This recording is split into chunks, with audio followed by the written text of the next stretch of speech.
Queremos saudar a todos com a graça e a paz do nosso Senhor Jesus Cristo. Queremos também agradecer a Deus, você que nessa noite deixou tudo para vir aqui neste lugar. Você que nesta noite chegou aqui com a expectativa no seu coração de ouvir Deus falar ao seu coração.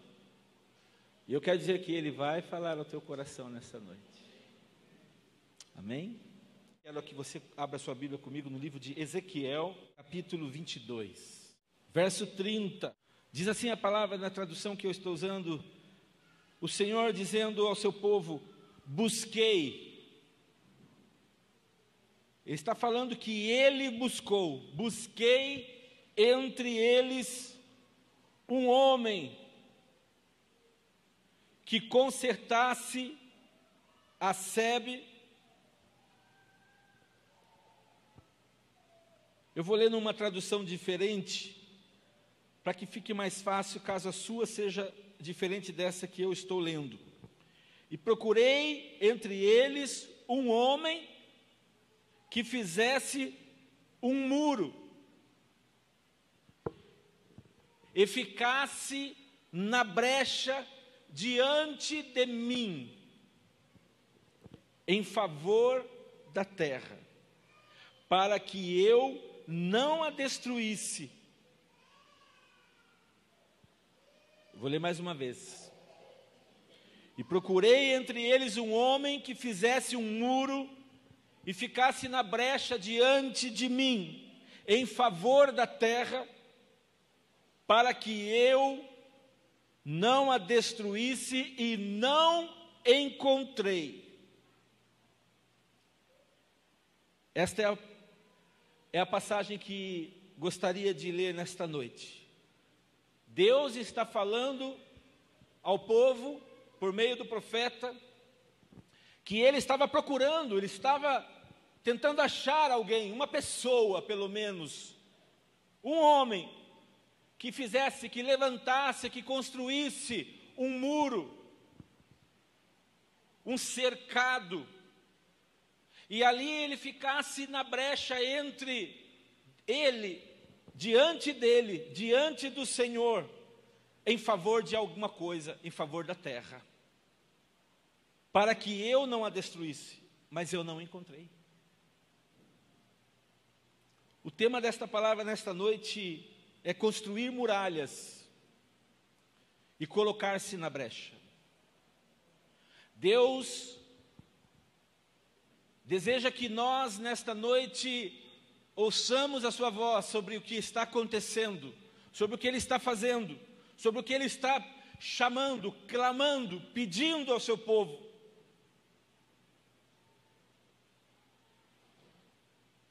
Aqui, quando Ele está dizendo que está faltando alguma coisa, está faltando uma cerca, está faltando ali alguém na brecha na cidade. Se há uma brecha, alguém que possa ficar naquela brecha, se existe uma brecha, se existe a falta de um cercado, a falta de um cerco, a falta de uma muralha, é por causa do pecado, segundo a palavra de Deus. O pecado faz isso, sobre uma nação, sobre uma cidade, sobre um bairro, sobre uma família, sobre uma igreja. Nesse capítulo de Ezequiel, nós encontramos aqui uma denúncia do pecado do povo de Deus, do pecado de Jerusalém. É uma denúncia ao pecado, que é chamada nesses dias, nesse tempo, nesse contexto que nós estamos lendo, chamada de cidade sanguinária, cidade que derrama sangue. Era esta a situação de Jerusalém. Ela é acusada, é uma denúncia, porque ela está sendo acusada de muitos pecados, como assassinato, idolatria, desobediência aos pais, opressão, extorsão, profanação do dia do descanso, do dia do sábado, e também profanação das coisas sagradas a Deus,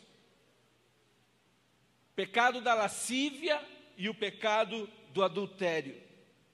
Tudo isso, amados irmãos, veio como consequência da rejeição de Deus a eles, por causa do pecado. E com tudo isso, eles, porque praticavam esses pecados, caíram, desobedecendo a Deus e pecaram contra o Senhor, a tal ponto que eles se afastam de Deus, porque é isso que o pecado faz nas nossas vidas, nos afasta de Deus. Eles se esqueceram de Deus, e porque eles foram ficando distantes, se esquecendo de Deus, eles foram cada vez mais caindo na imoralidade, na injustiça social, com os estrangeiros da sua época, com as viúvas, com os órfãos, com a idolatria, como nós já falamos, entre outros pecados, e também abominações diante de Deus.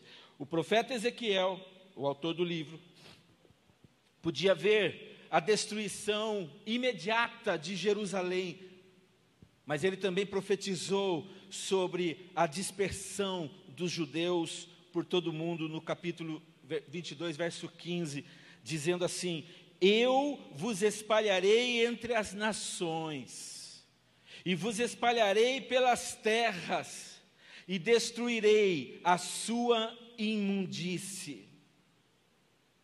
O julgamento de Deus, amados irmãos, sobre Jerusalém é claro, quando ele declara: eu os reunirei e soprarei sobre vocês o fogo da minha fúria, e vocês serão derretidos no meio dela. Essa é a ira de Deus sobre uma nação sanguinária, sobre um povo pecador. Esta é a ira de Deus representada aqui por esse fogo, uma forma de expressar a destruição da cidade pelas mãos daqueles que viriam depois mantê-los em cativos, os babilônicos. É assim que a história nos mostra. Os profetas, os sacerdotes, os príncipes e o povo da terra são acusados de pecado. Isso está no capítulo 22, versos 25 até o 29, mais à frente nós vamos ver. Ou seja, todas as classes, sem exceção, todas as classes sociais, sem exceção, todo o pecado mencionado causou sobre o povo, sobre a cidade, causou uma brecha espiritual. Por isso que nós precisamos entender, quando se fala de um corpo, de uma família da fé, o povo de Deus, o meu pecado darei conta a Deus, o meu irmão dará conta a Deus do seu pecado, mas o meu pecado também interfere neste corpo, também traz problemas para este corpo. É o que a palavra de Deus está dizendo. Todo pecado mencionado causou uma brecha espiritual. Amados, todo pecado que por toda a história da nação brasileira, todo pecado que foi cometido no solo desta nação, todo pecado causou uma brecha espiritual sobre o Brasil. Todo pecado. Eu estava assistindo um vídeo esses dias, esta semana, e a pessoa que estava contando a história de um lugar aqui no estado de São Paulo, muito próximo da gente, estava falando de uma das maiores cachoeiras que existe no Brasil, está neste lugar, aqui em São Paulo, e o nome é Cachoeira dos Pretos. É o nome da cachoeira. E depois então ele foi explicar o porquê que a cidade, porquê que a história da cidade narra esta cachoeira com este nome. Bem, você já deve imaginar o porquê. Porque esta cachoeira, ela representava um momento da história do nosso Brasil, um momento onde os brasileiros que aqui residiam, os povos que aqui moravam, se achavam no direito, na autoridade de escravizar um outro ser humano como ele. De tal forma que essas pessoas que se tornaram escravas, muitos não suportaram a escravidão, e eles iam para essa cachoeira e eles ali se jogavam, porque diziam: melhor é que eu tire minha vida me jogando aqui por esta cachoeira do que eu ser escravo. E quando eu ouvi isso, meu coração ficou muito triste. Muito triste. Porque nós podemos hoje dizer que, talvez você possa dizer hoje: eu não sou uma pessoa que tem problemas de racismo, como é assim colocado na nossa sociedade. Mas se nós passarmos a estudar, a avaliar a história do nosso Brasil, nós vamos ver quanto foi terrível o pecado desta nação, sobre aqueles que vieram para esta nação na condição de escravos, sobre aqueles que, quando os primeiros colonizadores chegaram nesta nação, já os encontraram aqui e fizeram deles, os nativos da terra, muitos deles seus escravos. Quanto derramamento de sangue, quanto aborto, quanto assassinato, quanto sangue não foi derramado nesta nação, neste país que nós chamamos de nação amada. E agora nós estamos vendo na palavra do Senhor que o pecado de uma nação, os pecados de uma nação, eles são tão terríveis que eles causam na nação uma brecha espiritual. E uma brecha é tudo que Satanás precisa para entrar e sair, para manter cativo, para amaldiçoar uma nação, para impedir que uma nação cresça, que uma nação prospere. E aí nós olhamos a situação do nosso país, a história política, a história econômica da nossa nação. Nós vemos os altos e os baixos que esta nação já teve. Histórias de pessoas que começaram bem intencionadas, mas acabaram sendo acometidas dos mesmos ataques de Satanás, a ponto de desejar, querer tirar vantagem para si sobre todo um povo. Fomos roubados. É triste, irmãos, essa é uma verdadeira realidade. E eu quero que você entenda uma coisa: você não pode, diante desta palavra, diante desta mensagem, ouvir esta palavra nesta noite e dizer: isso é verdade, e isto não pode mudar, porque sempre foi assim. Pois eu quero te dizer uma coisa: eu não acredito nesta palavra, se alguém disser assim. Porque se eu acreditasse, eu diria que a Bíblia ela é mentirosa. E a Bíblia não mente, a palavra de Deus não mente. O que Jesus fez na cruz do Calvário é muito verdadeiro. O que Jesus permitiu que acontecesse com ele é muito poderoso. Ele derramar o seu sangue para remir uma nação. O Brasil é do Senhor Jesus Cristo. Esta nação pertence a Ele. Ele pode restaurar o Brasil, Ele pode mudar a história desta nação, a começar pela minha e pela sua declaração com a nossa boca.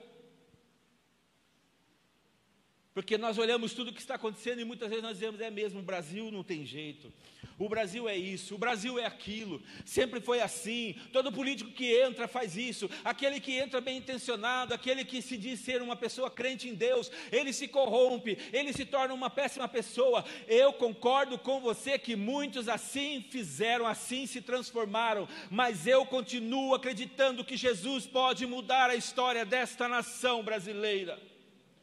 Não só do Brasil, eu estou falando dela porque nós somos brasileiros, mas eu creio que Deus pode mudar a história de todas as nações da terra, a começar pela igreja do Senhor Jesus Cristo, a começar da nossa avaliação, a começar de nós avaliarmos o nosso proceder, a nossa conduta. Quais os pecados que nós temos cometido, que tem entristecido o coração de Deus, e uma vez que esse pecado, ele bate a minha porta, ele acontece na minha vida, ele também traz problemas seríssimos sobre o meu povo, sobre a minha nação. A brecha espiritual em Jerusalém, a palavra brecha, ela vem do hebraico peretz, que significa abertura, fissura, rachadura, especialmente uma rachadura na parede. E quando a Bíblia aqui menciona fazer uma muralha, um cerco, refere-se exatamente à construção de um muro, de uma grande muralha.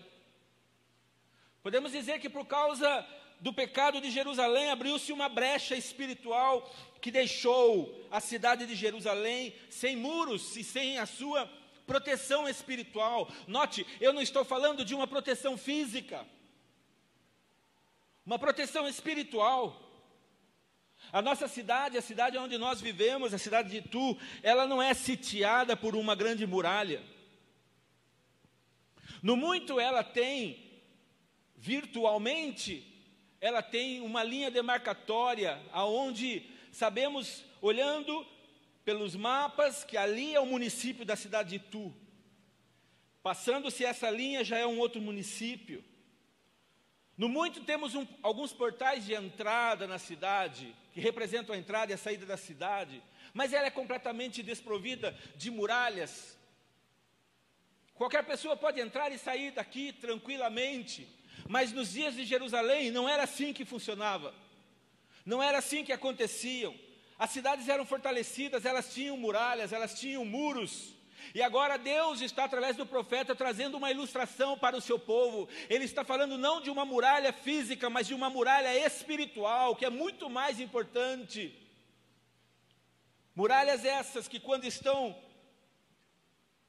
desassistidas, quando elas estão em ruínas, quando elas trazem brechas, o inimigo consegue adentrar sobre o território e ali enfincar a sua bandeira naquele lugar e dizer: aquele lugar me pertence.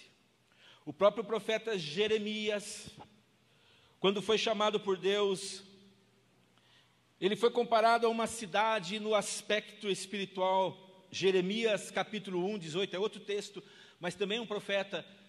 Jeremias 1, 18 diz: porque eis que hoje, disse o Senhor, hoje eu te ponho por cidade forte, e por coluna de ferro, e por muros de bronze. Estamos vendo aqui uma figura de linguagem. Eu coloco você, eu te ponho desta forma.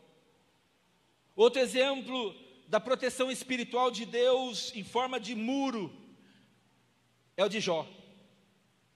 Visto que o próprio Satanás, ele se apresenta diante de Deus, ele diz a Deus: você não cercou ao redor dele, essa é a conversa do diabo para com Deus, você não cercou o teu servo Jó, a casa dele, tudo que ele tem, ele é protegido do Senhor. Satanás, ele afirmou isso a Deus, ele disse: o Senhor o cercou, o Senhor o guardou, o Senhor tem estado em volta dele. A proteção de Deus, amados irmãos, ela esteve e estava em volta de Jó como uma cerca, como um muro de proteção, aleluia. Deus quer que você esteja guardado, guarnecido, protegido por uma muralha, pela muralha do nosso Deus, para que o inimigo não consiga entrar na sua vinha, não consiga entrar na sua casa, não consiga entrar no seu coração, não consiga entrar na sua família, não consiga entrar na sua igreja, não consiga entrar na sua cidade, não consiga entrar na sua nação e fazer de tudo isso dele. Não pertence ao diabo. Temos que estar bem protegidos, bem guardados. O homem levantava muros nas suas cidades com o objetivo de ter segurança e proteção. Não só nos registros bíblicos nós vemos isso, mas também nós podemos citar a muralha da China, a grande muralha da China, que existe até hoje, construída por uma dinastia.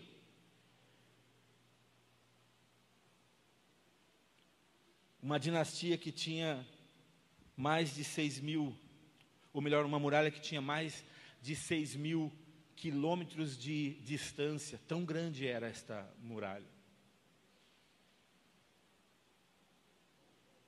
E não tão distante de nós, olhamos atualmente na América do Norte, os Estados Unidos da América, o Congresso americano votando na ideia brilhante de se fazer uma muralha, um cerco de proteção entre o território dos Estados Unidos e o México, para impelir que os estrangeiros passassem para os Estados Unidos de forma ilegal.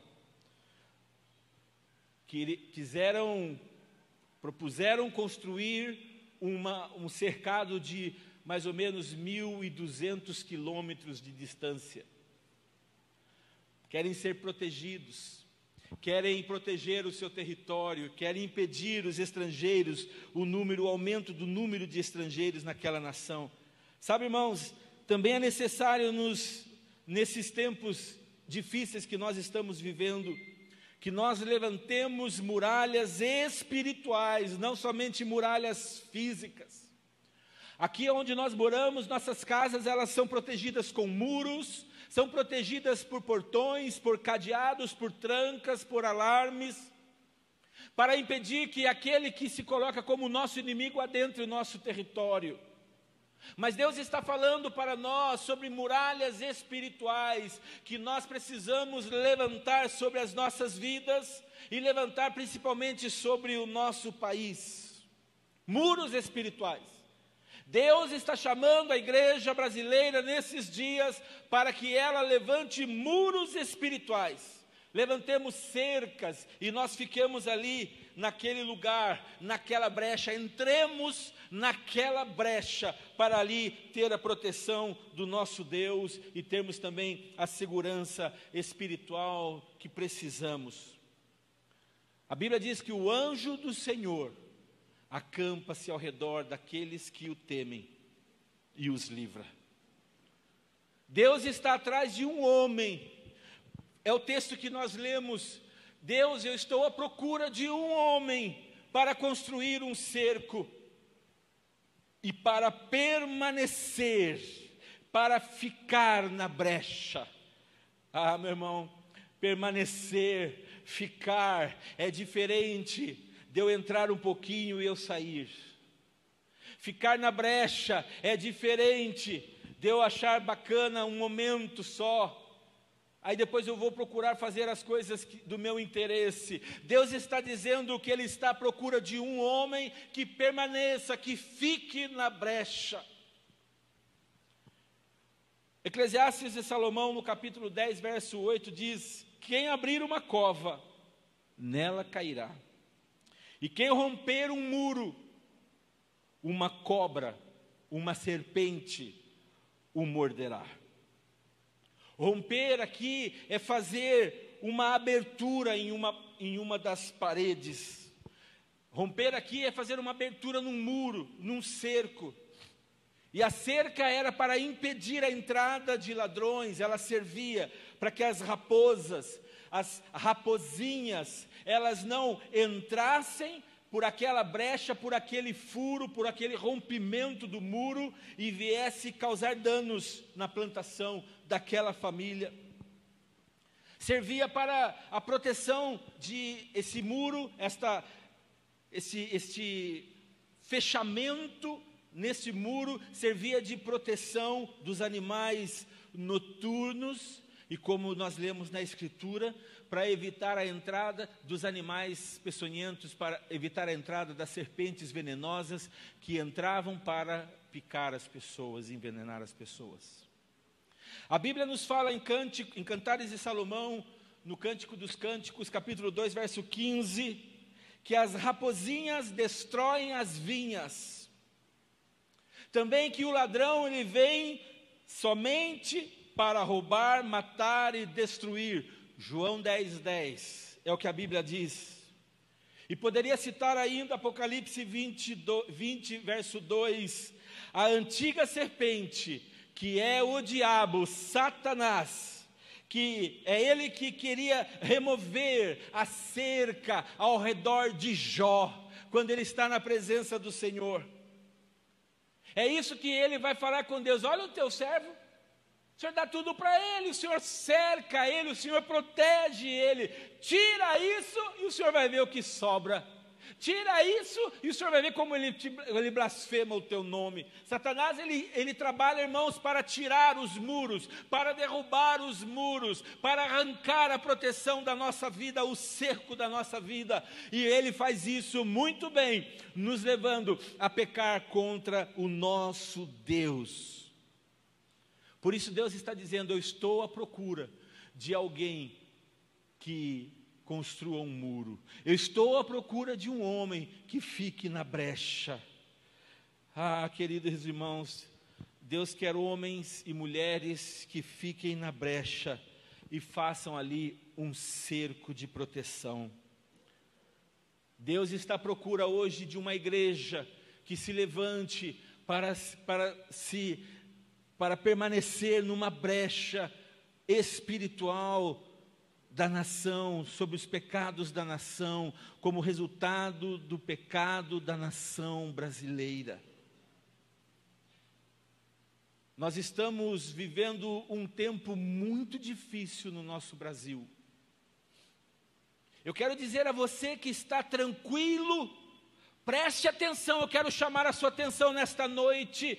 Você que é um adolescente, você que é um jovem e que ainda está tranquilo, dependendo do papai, da mamãe, é hora de você parar e prestar atenção no que está acontecendo nos nossos dias sobre a nossa nação. Nós estamos a um triz de ver esta nação sair dos eixos que ela nunca poderia sair. Estamos a um triz de ver o inimigo tomar posse desta nação. E eu não estou falando no nível solo, no nível humano, eu estou falando no nível espiritual. Portanto, eu não estou falando de nenhuma pessoa, mas eu estou falando de Satanás e seus demônios, com suas ideias, com suas propostas.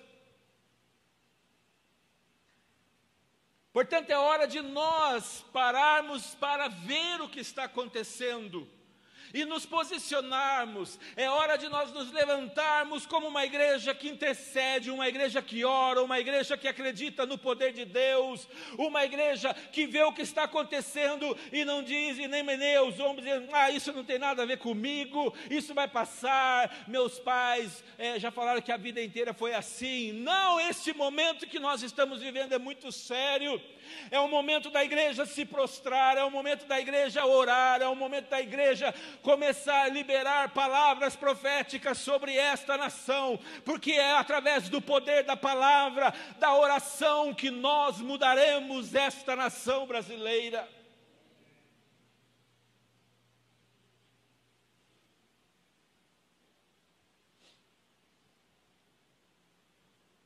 Ficar na brecha significa interceder e tentar erguer as paredes espirituais que caíram no solo desta nação. Precisamos de homens e mulheres, precisamos de jovens, de adolescentes, se possível até de crianças, que se prostrem e clamem pela sua família, pela sua igreja. Pais, ensinem seus filhos. Hoje, quando eu chegava aqui na igreja, fui recebido com tanto carinho pela Elisa, da Camila e do Anderson. E ela olhou para mim e disse: pastor, eu amo Jesus, com toda a pureza e a sinceridade do coração dela. Eu amo Jesus.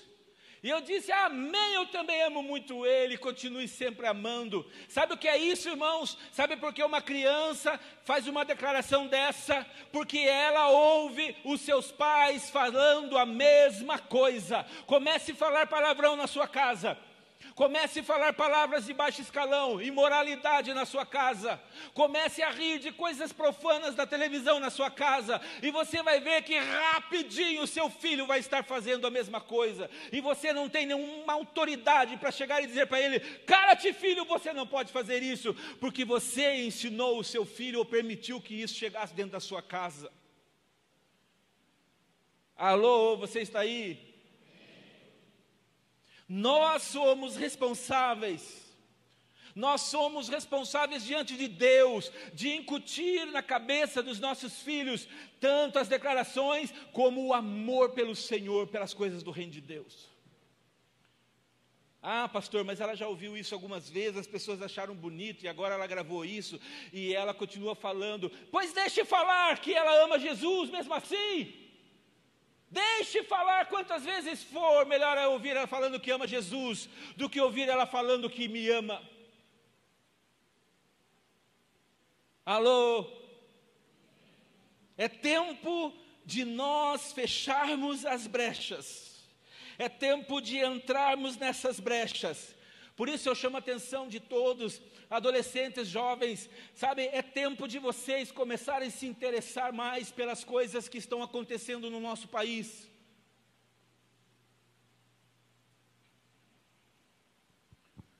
Porque muitos de nós aqui, temos talvez o dobro ou o triplo da idade de muitos de vocês. E se Jesus não voltar para buscar a sua igreja, é muito provável que um dia eu vá para o céu primeiro do que vocês. E eu vou estar lá no céu, andando em ruas de ouro, bem tranquilo e sossegado. Mas vocês vão estar aqui nessa terra.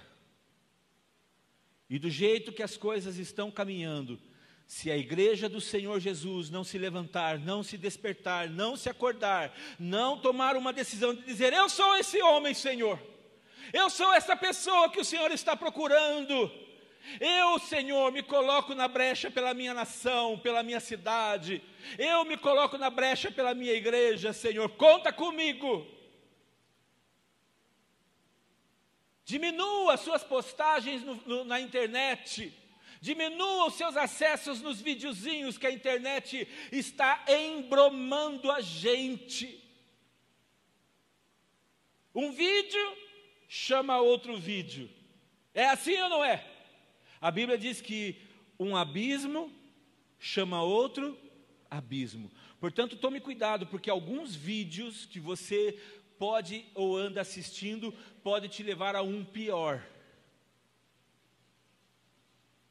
E cada vez que nós vamos mais distantes, nós vamos ficando da palavra, mais distantes nós vamos ficando da vontade de Deus, mais distantes e mais frios nós vamos nos tornando.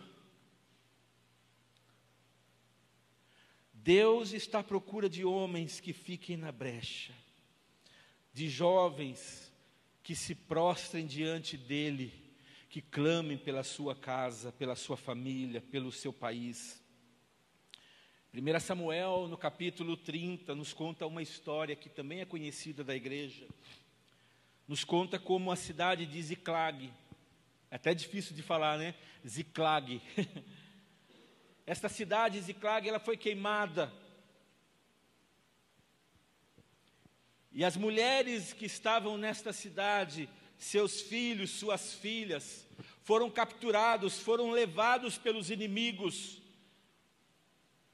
Ela também menciona que, nesse momento, os homens, quando chegaram no acampamento, os que estavam com Davi, os que eram ali servos do rei Davi, quando chegaram e viram que os inimigos entraram ali e levaram todas as mulheres, levaram todos os filhos, levaram as crianças. E aquela cidade estava deserta, e agora aqueles homens, aqueles maridos estavam sem suas esposas, sem suas famílias. Começaram a pensar: meu Deus, minha esposa está na mão do meu inimigo, que pode tentar violentá-la, podem tentar matar os meus filhos, vão destruir completamente a minha família. Você pode imaginar o desespero desses homens? Se você tem um pinguinho de amor pela sua esposa e pelos seus filhos, eu sei que você pode. O desespero desses homens. 1 Samuel 30, 20, Davi, o texto diz que os homens começaram a interceder com clamor e com lágrimas. Oh, meu Deus! Davi e o povo que estava com ele levantou a voz e chorou quando viram este cenário, até que não tiveram mais forças para chorar. Esses homens choraram tanto a perda das suas esposas, dos seus filhos, que eles não tinham mais força para chorar. Mas depois daquele clamor, depois daquele pranto, daquele choro, Davi, diz a Bíblia que Davi consultou Deus, dizendo: Deus, perseguirei eu esses sequestradores? Deus, será que eu conseguirei alcançá-los? E Deus respondeu a Davi e disse: segue-os, Davi, porque certamente os alcançarás, e certamente libertará os cativos do teu povo. Aleluia. Sabe, irmãos, esses homens ficaram na brecha, intercederam ali, clamaram, choraram até ficar cansados, em favor das suas esposas, das suas filhas, dos seus filhos, das suas moças. Oh, meu Deus! E a resposta de Deus foi imediata. Quando Deus ouve o clamor da igreja, irmãos, as respostas são imediatas. Quando Deus vê o tanto que é a nossa fome, a nossa sede, a resposta de Deus é imediata a nós. Aleluia! E Deus disse: pode ir, Davi, porque eu irei com vocês. Pode ir, e vocês vão a ponto de recuperar suas famílias. Um outro profeta, a Bíblia diz que se chama Neemias.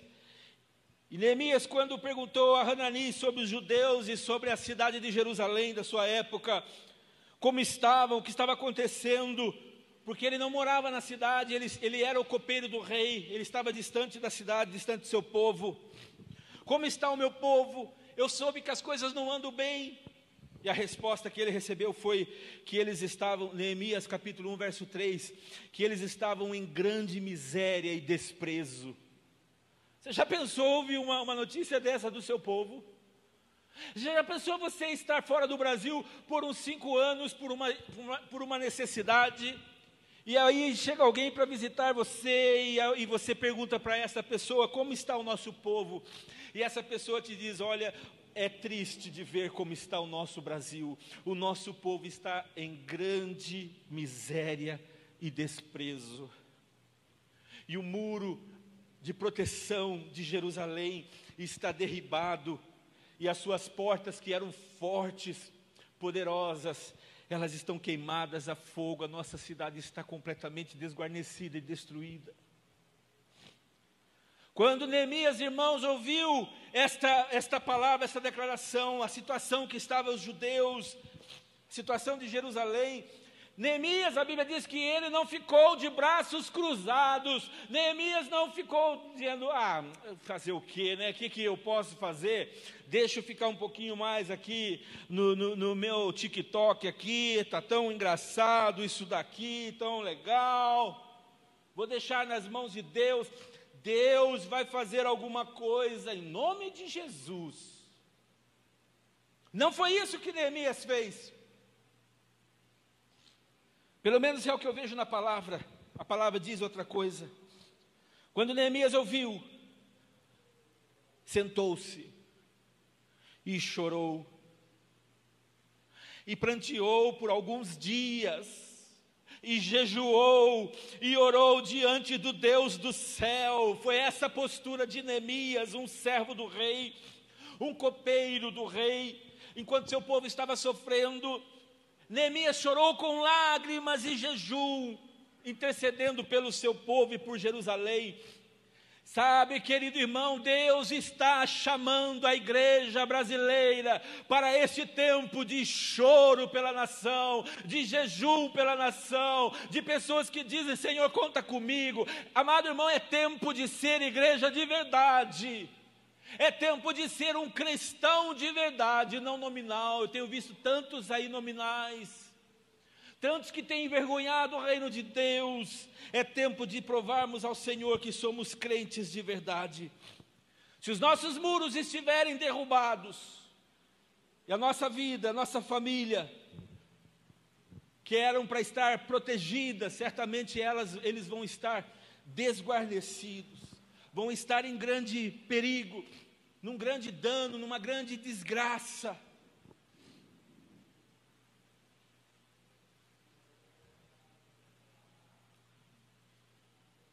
Nós temos que clamar ao nosso Deus, até nós não termos mais forças para chorar, para orarmos, para jejuarmos, como Neemias em favor do nosso Deus. Talvez o nosso clamor nesta noite é pedir para Deus: Senhor, nos ensine, por favor, nesta noite, antes de sairmos daqui para as nossas casas, nos ensine, por favor, Senhor, a entender a pressa e a necessidade de vivermos uma vida diferente a partir de agora, de passarmos a viver uma vida, Senhor, de oração como nós nunca vivemos antes na nossa história. Oh, Jesus, nos ajude, Senhor. Eu estou à procura de homens, de mulheres que lamentam, que choram, de pé na brecha do muro. É o que o Senhor está nos falando nesta noite. Ficar na brecha.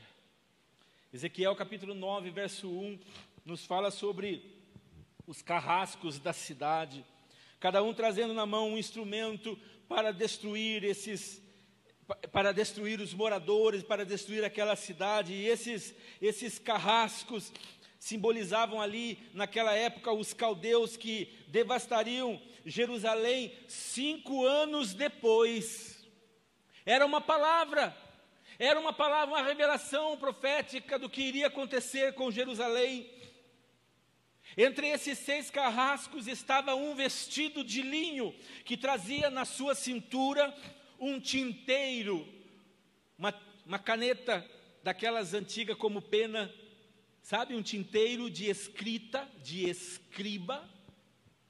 Foi dito a esse homem, Ezequiel 9, 3-4, passa pelo meio da cidade, passa pelo meio de Jerusalém e marca com um sinal as testas dos homens que gemem e choram por causa de todas as abominações que se fazem no meio dela.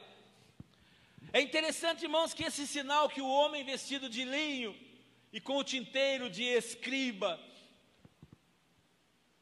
esse sinal que ele coloca era apenas para os homens que gemem e clamavam, os que gemiam e choravam em favor do seu povo, homens que ficam na brecha, homens que erguem uma cerca, homens que constroem uma muralha em volta da sua casa, da sua igreja, da sua nação. Faz um sinal na testa desses homens. Aos outros homens, ou carrascos, foi dito, capítulo 9, verso 5-7, vão pela cidade e matem, não poupem seu olho, nem tenha misericórdia, mate velhos, mate jovens, mate as virgens, mate as crianças, mate as mulheres, até que não haja mais ninguém, mas todo aquele em quem houver um sinal, você não se aproximará, e começarás pelo meu santuário. E disse-lhes que contaminassem a casa e enchessem os átrios de mortos. Sair! E eles saíram e mataram na cidade.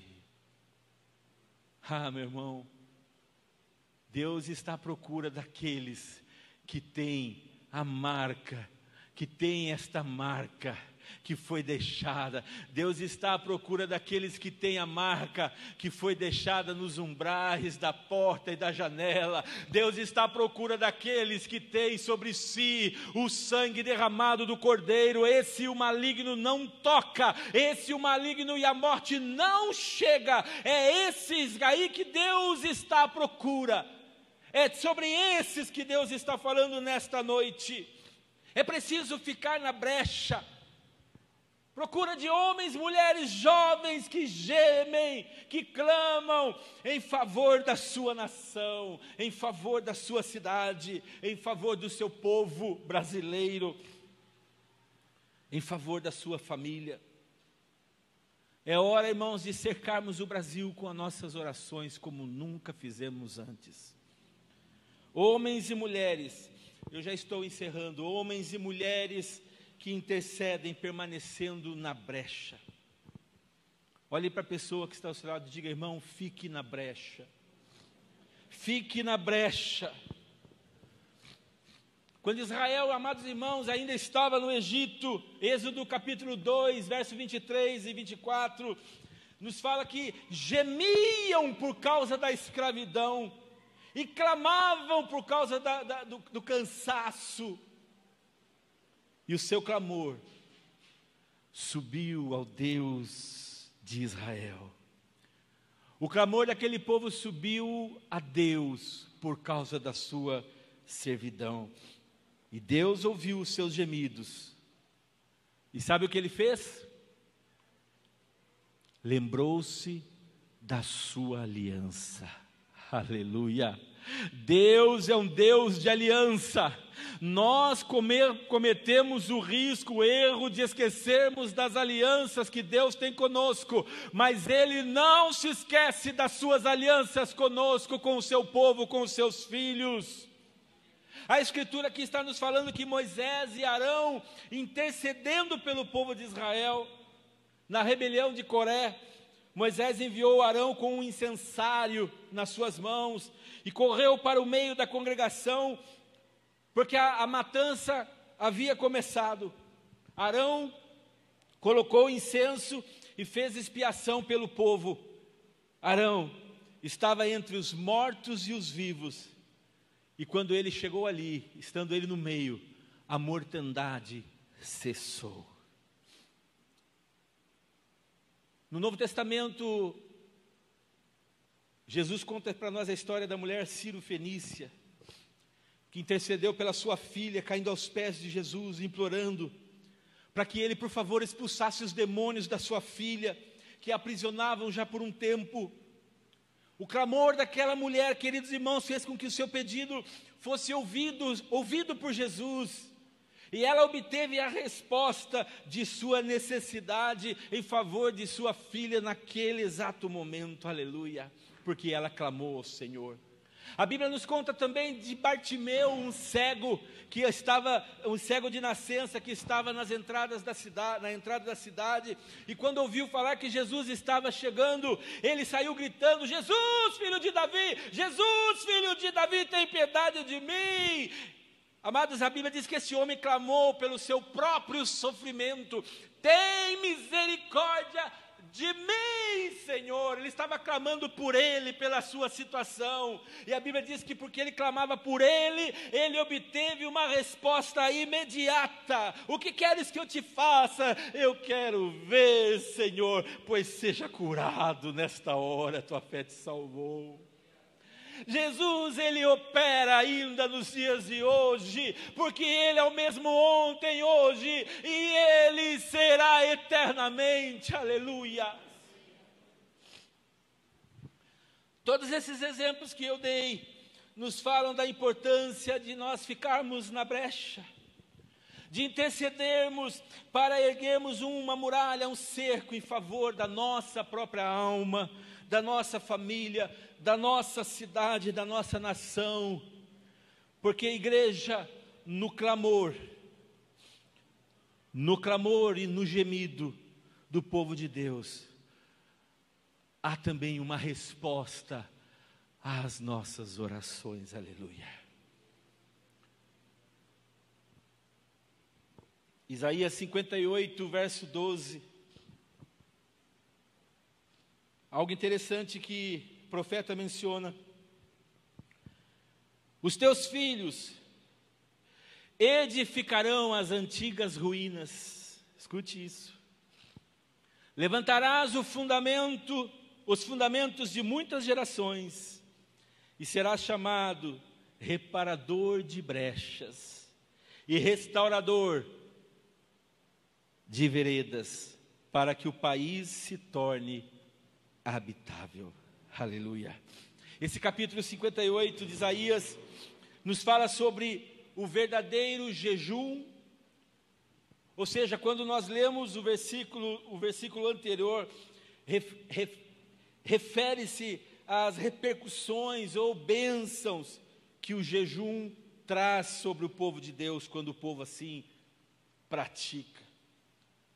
E uma delas é a reconstrução das ruínas, a reconstrução dos alicerces, e ser chamado reparador de portões, restaurador de estradas, de veredas para habitar.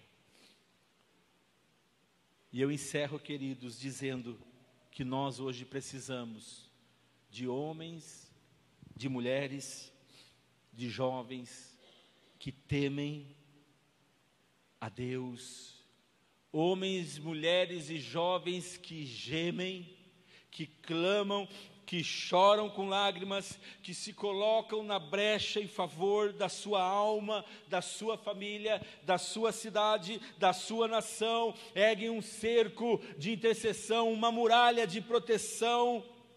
Nós somos chamados por Deus a ficar na brecha, permaneçam na brecha.